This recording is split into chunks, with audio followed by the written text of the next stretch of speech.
તો ભારતને 2070 સુધીમાં નેટ ઝીરો કાર્બન કન્ટ્રી બનાવવાનો લક્ષ્યાંક રાખવામાં આવ્યો છે। ગુજરાતે આ લક્ષ્યને સિદ્ધ કરવા માટે clean and green urban mobility માટે કદમો ઉઠાવ્યા છે, જેમાં સુરત મહાનગરપાલિકાના BRTS પ્રોજેક્ટનો પણ મહત્વનો રોલ રહ્યો છે। સુરત મહાનગરપાલિકાએ તેના માસ ટ્રાન્સપોર્ટેશન પ્રોજેક્ટમાં એક મહત્વપૂર્ણ નિર્ણય લીધો છે, જેના પરિણામે શહેરમાં પર્યાવરણ અને કાર્બન ફૂટપ્રિન્ટ પર નોંધપાત્ર હકારાત્મક અસર જોવા મળી રહી છે।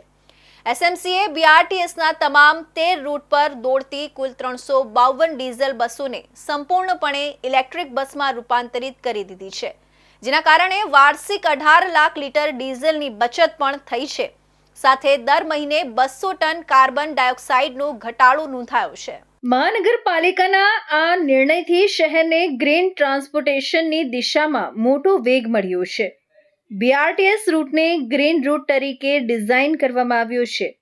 SMCની આ નવતર પહેલને કારણે હવે દૈનિક હજારો લીટર ડીઝલની બચત થઈ રહી છે, જે સીધી રીતે શહેરી પર્યાવરણને ફાયદો પહોંચાડી રહી છે।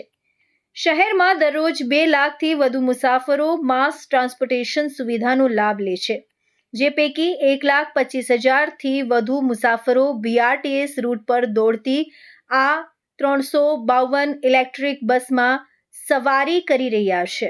SMCના આંકડાઓ અનુસાર ઇલેક્ટ્રિક બસ શરૂ થવાથી કાર્બન ઉત્સર્જનમાં અકલ્પનીય ઘટાડો નોંધાયો છે।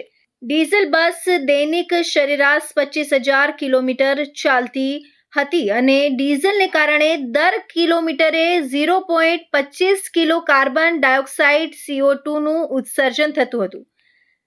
બસો ઓન રોડ થતાં પ્રતિદિન 6,000 લીટર ડીઝલની બચત થઈ રહી છે, જેના કારણે દૈનિક 6.50 ટન કાર્બન ડાયોક્સાઇડનું ઉત્સર્જન અટક્યું છે।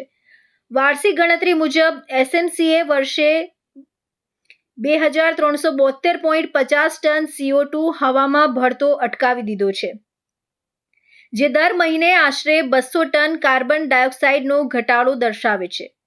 આ નિર્ણયને લીધે શહેરના કુલ પ્રદૂષણમાં 15% ઘટાડો જોવા મળ્યો છે, જેમાં PM 2.5 અને નાઇટ્રોજન ઓક્સાઇડ જેવા ઝેરી કણોમાં પણ નોંધપાત્ર ઘટાડો થયો છે।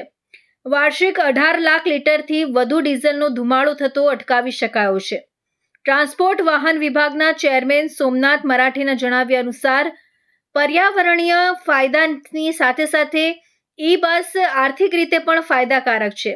સુરત મહાનગરપાલિકાએ નેટ ઝીરો મિશન હેઠળ વર્ષ 2027 સુધીમાં 1,100 ઇલેક્ટ્રિક બસ ઓન રોડ કરવાનું લક્ષ્ય રાખ્યું છે। આ સંપૂર્ણ પ્રોજેક્ટથી વાર્ષિક 50 કરોડ રૂપિયાની બચત થશે અને સુરત શહેરને દેશમાં ગ્રીન સિટી તરીકેની નવી ઓળખ મળશે, જે સસ્ટેનેબલ ડેવલપમેન્ટની દિશામાં એક ઉત્તમ ઉદાહરણ પૂરું પાડશે।